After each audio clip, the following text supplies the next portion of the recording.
The EPA wants a 30% reduction in carbon emissions from coal plants by the year 2030. Let's bring in Republican Congressman from Virginia, Morgan Griffith. Congressman, thanks for joining us, sir. Glad to be with you. Now, these are stringent new rules that's going to apply to existing coal-fired power plants.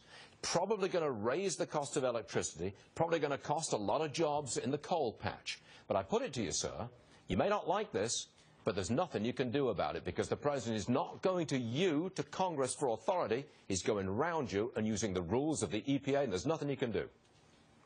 Well, I would submit to you that there are things we can do, particularly if the Republicans take control of the Senate this year, and that's where we're going to have to fight for the American family, because this is going to impact the American family the most. They're the ones who are going to be paying for all these changes. They're the ones that are going to see their electric rates go up. They're the ones that are going to see their jobs going overseas. So yes, we can, but it's going to take an election to do it. Take me through the mechanism, if you would. This November, sure. If the Senate goes to the Republicans and the House, there's a bigger Republican majority in the House, what will you be able to do about these emissions rules? We can actually come in when they pass a regulation. When it becomes final, we have 90 business days after that to say that regulation cannot go into effect. It takes an affirmative vote of both the House and the Senate. If we have control of the Senate, I know the House will vote to set these rules aside. If we have control of the Senate, they will do so likewise. And we'll get some help from Democrats, even if we don't have the super 60% that is currently the rule in the Senate. We'll have some help from people like Joe Manchin in the Senate and other coal senators. So I think that we can do it if we get that majority in the Senate. Are you going to make this an election issue? The President stand on climate change and emission control?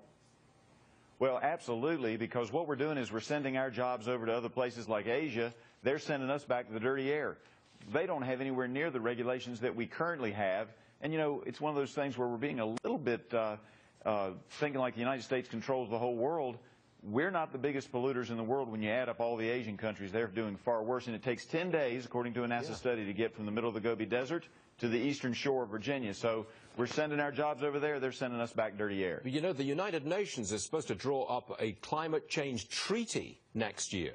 It's possible that President Obama is gussying up his own climate change position to make him look good for the United Nations, so he can say, look, China and India, we're doing something about this. You get on board too. I mean, he could be presenting himself in a fine light to the United Nations.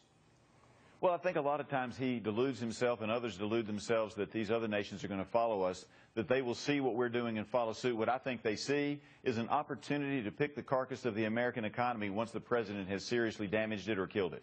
That sounds like a line to me. Pick the carcass of the American economy. Congressman? Yes, sir. Thank you so much for joining us. We appreciate it on this big day. Thank you, sir. Great to be with you. Liz, you look like you